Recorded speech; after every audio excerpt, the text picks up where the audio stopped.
And it is top 5 time, people. We know how much you love this video.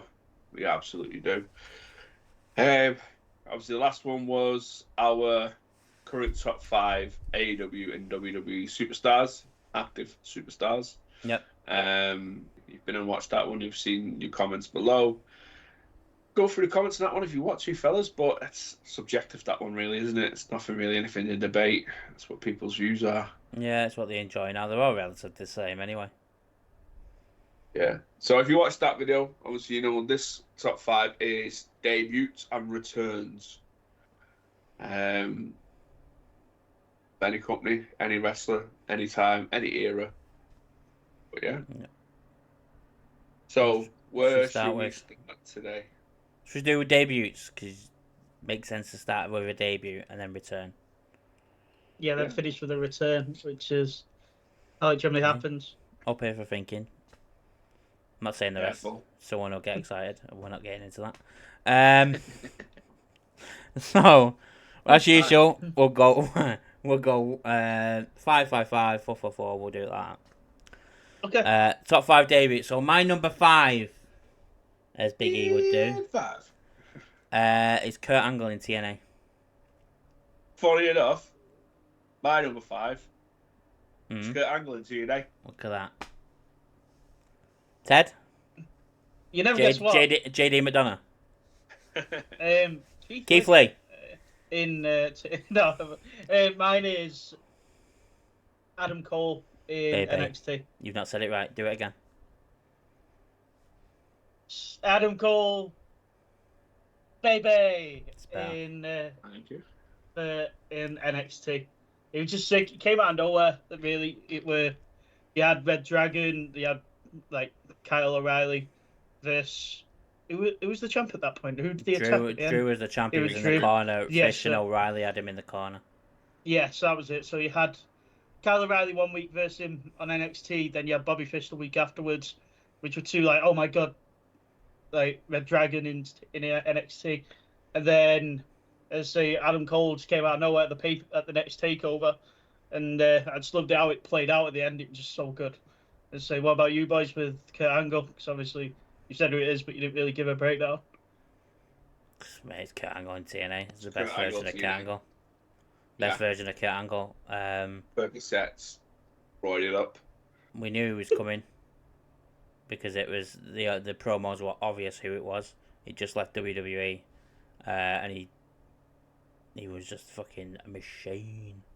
I'm a machine. Well, considering TNA was an up and coming company, to grip onto what was one of the original homegrown talents for WWE. Yes, he was Olympic champion and all that lot, but they literally taught him how to wrestle on cam. Yeah. Taught him how to do promos and everything, but then slept on him. They didn't give him the full respect that he deserved, and off he went and got it from TNA, and I think it was the best thing Kurt Angle ever did. Yeah, agreed. Just a couple of months before it, Christian debuted in TNA, and they fought and Jeff Hardy, and it was like, can you get any better? And then bang, Sting was already there. Steiner Samoa Joe and Rhino. Samoa Joe were on the come up. Like, well, they were there mid-card enhancement talent. Yeah. Joe, Christian, Christopher Daniels, AJ Styles. They were the X division. They were killing it on their own level. Yeah. Yeah, it was sick. Sanjay Dutt. Yeah. Number 4. I go first. Yeah, go for it. Mox's arrival on AEW. I will never forget that.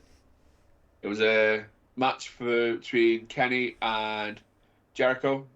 I want to say it was Double or Nothing. And Mox just turned up out of nowhere. He did. He like him on the chips, Jericho the champion. And then he ended up DDTing Kenny. And obviously led on to them fighting around the arena and Kenny getting put through a glass table. But yeah, Mox, another important move for somebody and for a company, to be fair. The grip hold of Mox when he'd just been let go. Perfect. Mine is Shinsuke Nakamura in NXT. Just the whole presentation was just sick. You just got this guy come out with a violin, playing his music, the silhouettes on the screen. It was just Was the violin on his no, debut? no, it weren't. That was it. That was it. That was the SmackDown debut with the violin. Yeah. The original one's still sick though. Like you had this crazy violin music. You had the silhouettes on the screen, and this absolute crazy bastard look that came out, and he just had such aura. Like he had an aura about him, and then him and Sami Zayn had a banger. Like I'd probably say one of the best matches of Sami's career, or both of them's career, to be fair. And yeah, you just like this guy's sick. And say, but yeah, so yeah, a mint entrance, a great debut. I'm happy they held out all the way to take over as well that WrestleMania weekend instead of him just appearing at NXT. Yeah. They built him up and built him up and built him up. Then the debut. My number 4 is Keith Lee in NXT. The way he burst onto the scene, and then eventually won both titles. He's definitely my top 10 of NXT superstars. If I'm being fucking serious for a minute, as Lance Storm would say. Kane, Bad Blood 97. Ooh. It's gotta be Kane! Ripping the door off Tombstone and Taker. That's on my list, but that's a lot higher for me. Yep. Yeah. Same. So, Kane, Bad Blood. Number 3, Ted? Bryan Danielson, AEW. Just that whole end of that pay-per-view were just cracked. So, yeah, Kenny had just won a match. He's closed out the show, saying he's got no other challenges. Adam Cole's music hits. He comes out. Looks like Adam Cole's going to be going against the Elite. He then starts hugging everyone, joins the Elite, which I believe then leads to everyone, a few more people, Lucha Dragon and Jungle Boy, end up running down ringside and the game beaten down. And then a random, Flight of the Valkyrie starts playing in the background, and then Daniel Bryan stood there, runs down to the ring, clears the ring. Like, you had a massive face-off with the Elite and AEW, and then them two kick off, and the brawl leads out to finish a pay-per-view. It was the best end to a pay-per-view, like Avengers Assemble. It was great. It was fucking amazing. Fairs? John? Or do you want me to go next? I'll go. Yeah, go for it. Sierra, Hotel, Indigo, Echo, Lima, Delta, The Shield. Just 3 guys that just popped out of nowhere in black turtlenecks and combat pants. No one had a clue who they were. Played off really well by the comedy team as well. And obviously, that debut writes its own history. I mean, 3 of the top superstars in pro wrestling right now have been for probably the last 10 years, maybe, at the top of the game, all 3 of them. But yeah, The Shield. Cool. So I've got 2. I'm just going to choose one right now. I've got one, then slash the other one. James Ellsworth and JD McDonough. And who to go for? He's on dick mode today. James Ellsworth. No. I've got AJ Styles at the Royal Rumble 2006. However, next to it I have The Shield. I'm going to go The Shield. I would have had AJ. The camera angle was full wrong because it was just on Roman. It ruined the pop was mental though, and he didn't obviously go on to win the Rumble, and he didn't win it at his first WrestleMania either. But I'll go Shield for the reasons you've said. AJ's up there, but the camera angle just fucking ruined it. Yeah. What I find mad about that is that there's not one camera, No, what camera on it? I know. Yeah. There is, I've seen somewhere on one of a YouTube video on of WWE's or something.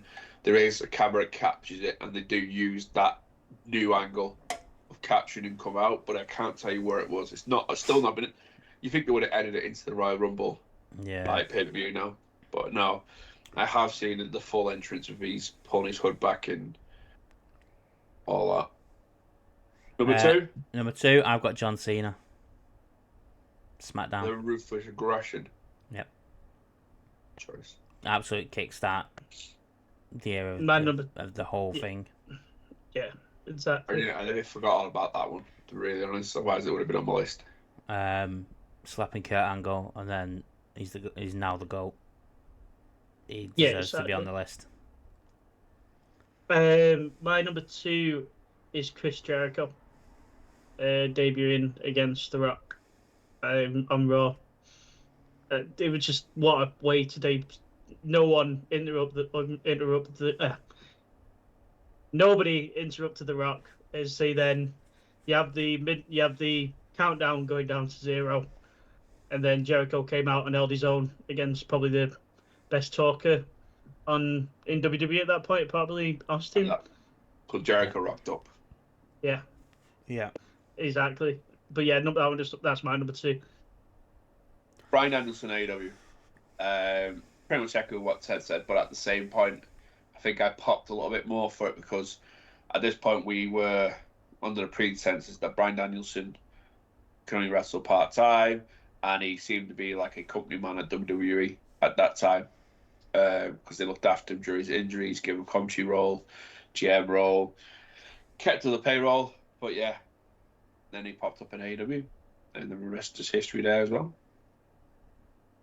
Number 1's It's gotta be Kane. gotta be Kane. What a debut! All the build up. He comes this big red monster comes down to the Hell in a Cell, rags the cage doors up, and then rest history. And say what a debut. So whenever I do these lists, if something springs into my mind straight away when I think about what we're doing, that's usually a higher ranking one. And when I thought about debuts, Kane was the first thing and the only thing that stuck in my head for a while. Then obviously I dug around and like the Shield, Mox, all the rest of came through. So that's why Kane's top man, because that is the debut I think of as soon as I think debuts. Fairs. Matt. My number 1 is Carlito returning. No, it's Chris Jericho. Yeah. Like you said, no one came out on The Rock. Unless you're a well-known Triple H, Stone Cold, Mick Foley, someone like that. Vince McMahon. At that time, it was only really Triple H, though, wasn't it? At that time as well. What was it, 99? So yeah, it would have just been Triple H, Stone Cold as well. Early doors before he got run over. Foley. That was it. There was no one else. Probably Big Show, but I don't think he faced him that early. It's Chris Jericho, mate, for me. To be fair, thinking about it, I probably would have put Kane higher. But it is what it is. It is what it is. It is what it is. It is what it is. So that's top 5 debuts. Let us know in the comment section below your top 5 debuts. I'm intrigued at this one. I can't wait to hear some of these. I can't wait for some. Funaki in 97 coming out, and yeah, S.A. Rios. Right, fucking hell. Returns? Sorry, you said Funaki, and I watched my Rumble 2000 again the other day, and I just remembered. When he gets... Is he the one, or is it Taka? It's Taka that gets... Is it Taka gets face planted? I knew it was one of them. But Funaki runs back in and out. He just keeps doing it on his own, doesn't he? It's fucking mint, that. Yeah, returns. I think this one's more what we all like rather than like top debut speaks for itself. Returns is probably what we all like, kind of thing. Subjective again, a bit like last week's. It's subjective. What makes you think of what you think of on a return? Yeah, what hits you in the feels probably sometimes as well. What gets you excited? Yep. Yep. None. Right. Number 5. Ted. Number 5 is Roman Reigns at the SummerSlam, during COVID. 2020. When he came back again, against Wyatt and Braun Strowman. Where he just absolutely came back and just looked like an absolute boss. As I say, I didn't think you were coming back until COVID was finished. Didn't think you'd risk it. But I'm happy he did, because we got the tribal chief. Thank you, Paul Heyman. Thank you, Paul. We got my tribal chief, our tribal chief, on the back of it, and just Yeah, what a Solo's return. not your tribal. No, Jacob Fenton anyways. Well, fair play actually. My number 5, and John, you ain't gonna like this. It's CM Punk last year. Fuck off. It's CM Punk last year. I know it was in Chicago, but mate, it was mint. If you were going to twist my arm and make me put a Punk return in, I would have went for the AEW one. I didn't watch it, so I can't. Yeah, it got because it was his return to wrestling, and it wasn't really. I can't remember now. Was it expected? Not yeah, really. there was rumours all around it for a month. It was teased. Yeah, a month beforehand, it was all CM Punk talking about coming back to wrestling. We knew he weren't going to WWE. Yeah, his the ties Survivor were Series cut. one, I felt like we knew it was happening. It was just when at what point in the night. But fair play, mate. I can't take it away. I'm not going to put it on my list because I don't fucking like it, but it's fair enough. Number 4? Oh, you done your number number 5. Sorry, mate. When the Shield got back together for that one last ride, just after he turned back from his health scare. That was going to be one of mine, you know. He's when he got back. That one just was sentimental because I think that was the last time they all wrestled together, obviously as a unit. And then Mox left, and then Seth went did his own thing. Roman did his own thing. But yeah, when the Shield rode together for one last time. Fair. That's my number 5. Number 4. Number 4. I've got Kane on Raw in 2000. So it might seem random, but when I start talking about it, you'll know which one I mean. So it's an 8-man tag. It's the Radicals, Triple H, Road Dogg, Billy Gunn, and X-Pac versus Too Cool, The Rock, Mick Foley. All hell breaks loose and they're all fucking wrestling in the ring, and all of a sudden lights go down. Paul Bearer comes out in a red suit, and then Kane's music hits, and then he walks down to the ring and absolutely clears house. It's, I think I've watched that for recently. me, that was, you would have done, because I think it's just before the Rumble, or just after the Rumble. The Radicals were in the Rumble. The Radicals so came it was after the Rumble. So it was just before. No, it was like in between Royal Rumble and No Way Out. Yeah. I think I did watch it because I think I went to see where the Radicals came in to watch some of the stuff for them.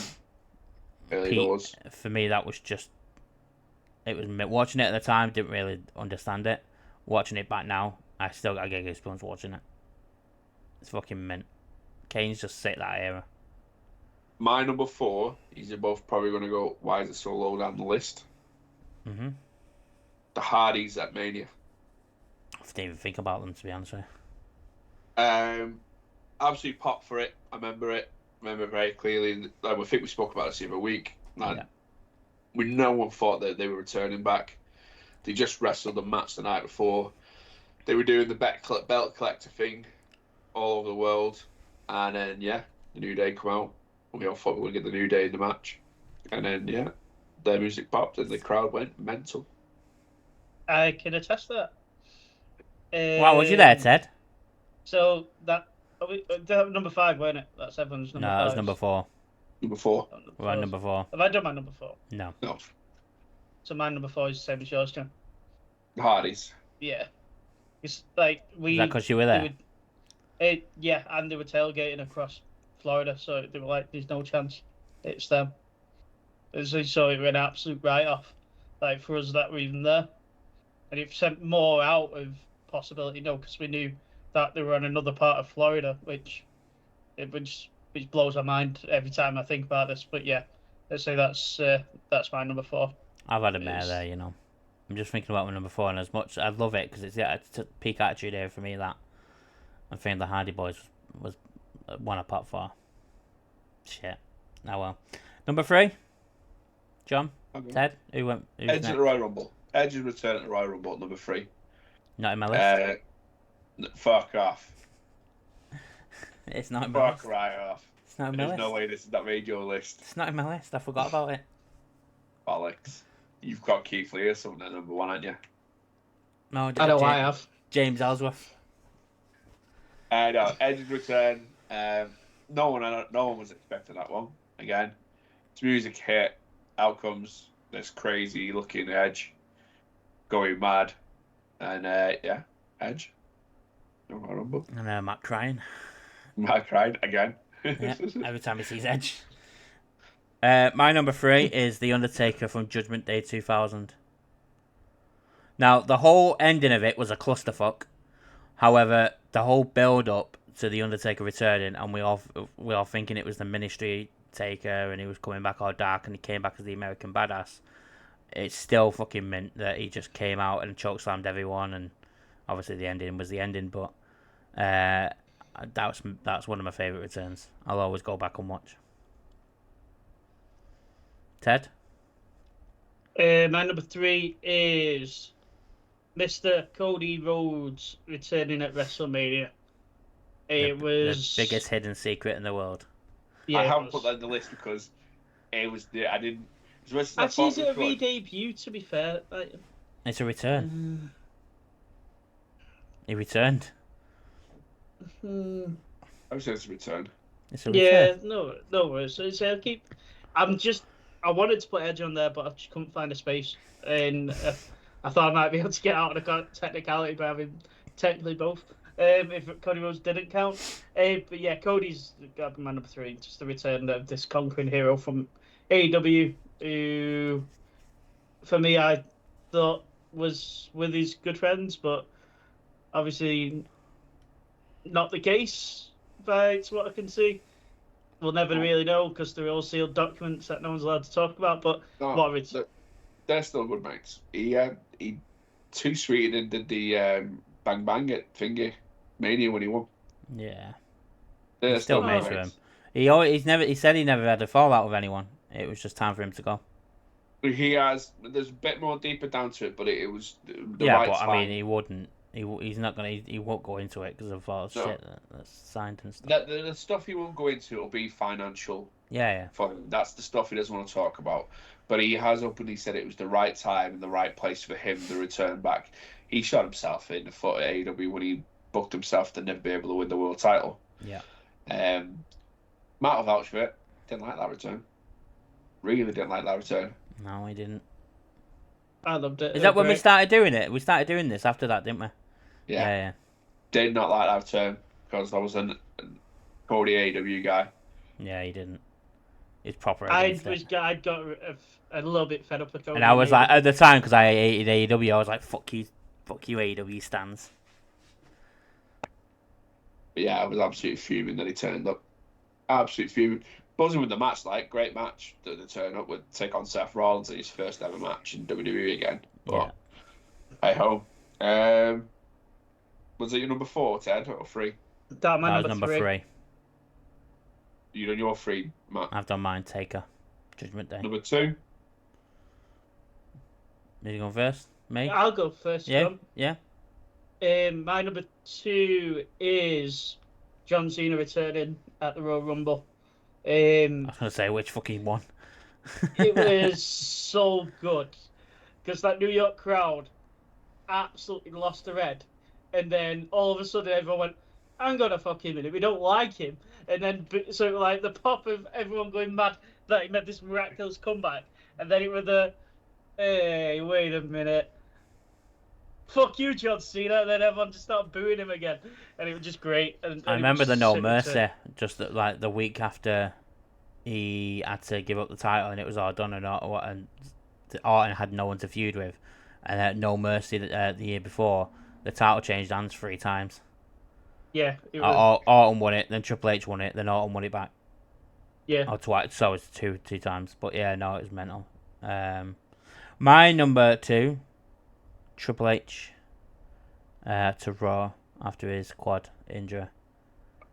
The reaction, the reaction he got after being out for almost a year, missing the whole invasion storyline when the whole idea was for him to swap over to WCW and Austin to stay on Raw or to stay on WWE side, and him missing it all and coming back. It's just that reaction he got was mental. As soon as he came up towards the main event saying Triple H returns next, and the crowd went mental.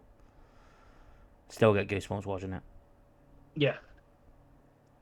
My number 2 is also John Cena at the Royal Rumble. I absolutely love it. It was the way so he came good. out as well, his hat down over his face. Yeah, quality. Number one. John? Triple H. Oh, said Triple H, yeah. Cool. Yeah, it's Triple H. Same one, 2000. Yeah, it was just sick, man. It was so Sorry, good. 2002. Yeah, the 2002 one. It was just the whole thing. Then Kurt trying to come out, spoil the party. Kurt gets absolutely manhandled, and then he just calls his shot for the Rumble, and that's unfortunately one of the most disappointing. The return was sick. The whole build was mint, and then it just flopped after that Rock Hogan matchup at Mania. The crowd was. It was always going to. If you put Rock and Hogan on there, everything else after it is going to flop. It's like the Shawn Undertaker at WrestleMania 25. Triple H and Orton was shit after it because the crowd were just beat. Yeah, exactly. So, my number one. You ready? Drum roll. It's John Cena at the Royal Rumble 2008. No, it's not. It's not. It's Edge returning at the Royal Rumble after being told he could never wrestle again. The moment he came out and he came from the smoke and he looked like he was going to cry set me off. I was on the headset to Tomo. Shout out to Tomo. Not done it in a while. And he was like, "Are you alright?" And I'm like, "No, he's back." Mate, it was mental. And then he had that fucking 45-minute match at Mania against Orton. But we won't talk about that. But Edge is number one for me. I'm disappointed in both of you. Why? You forgot my number one. CM Punk. CM Punk, yeah. We know about CM Punk's debut in. I will name I'm going to name the pay-per-view. The bell, or whatever you want to call it, will drop. Extreme Rules. Oh shit, Bray Wyatt. Bray Wyatt, my number one. Bray Wyatt's. Oh shit. Extreme Rules. Yeah, fair. For weeks and months, me and you, Matt, were like, "If you're back at this pay-per-view, Classic Castle, back at this pay-per-view." And you kept saying that you just fed up now and you wanted him. Yeah. And then Extreme Rules come along. The match finished. It was the Riddle and Seth in the cage in the cage match. The lower quarter came up. We were all like, right, it's all done. Whoa, we were fucking well wrong. We got the bright lights. The door kicked open. Was that the first time that happened? And then it started. That kicked off the whole. When the thing comes up, no, it's not just done. The first time they did the lower quarter and then something happened after it was actually Tommaso Ciampa and Johnny Gargano at TakeOver. No, I know, but I mean on the main roster. Yeah. Yeah, that's what I mean, because on the main roster, because it was Vince still at the time, wasn't it? Well, obviously we've spoken about it plenty of times, but that one just holds a very dear place in my heart now. Yeah. And it was just magical because he did a homage to Big Luke Harper as well. And yeah, big Bray's return. Yep. Fairs. So have we done them all? Yeah, that's our returns as well. So let us know your returns, your top 5 returns in the comments too. I feel like saying returns are subjectual, so it's the debut ones will be interesting. Ain't I too cool? Val Venus. Lance Storm. Right to censor. Oh, mate, right to censor would bang right now. Imagine them coming out saying you can't do any of this, it's the wrong era. Can't do any. Well, it'd be really good, right? And if they could do it right, it's not because it's very PC. If they had like a right to censor, but for now, that's not what PC. I just said. Oh, I thought you meant like back. Are you alright, mate? Sorry. Heading up by Otis and Tozawa. Yes. Walk around in suits telling everybody that they're doing it wrong. I don't want Maxine Dupree in a suit, though. No, Maxine Dupree does the wrong thing. But yeah, Otis walking around with a clipboard writing up tickets to people. Like Dom and Liv kissing on TV. Just walking out and go, no, big sticker on their heads. Yeah, truth with him as well. That'd be funny, wouldn't it? Yes, it would. Did you read that? I know we'll get onto it in a minute. Dom saying it was Tom last night. During So when Adam yeah. Pearce was like going, you keep attacking people. He goes, it was Tom, it weren't me. But yeah, in the comments, guys, let us know your debuts and returns. The next top 5 we've already decided because of the Bad Blood pay-per-view coming up in the Hell in a Cell. We're going to do our top 5 Hell in a Cell matches. Yeah. Undertaker's going to be busy that day. Tell me about it. But yeah, give us your, like say in the comments below, as you always do, your top 5s of this week's debuts and returns. And yeah, till next time, peace out.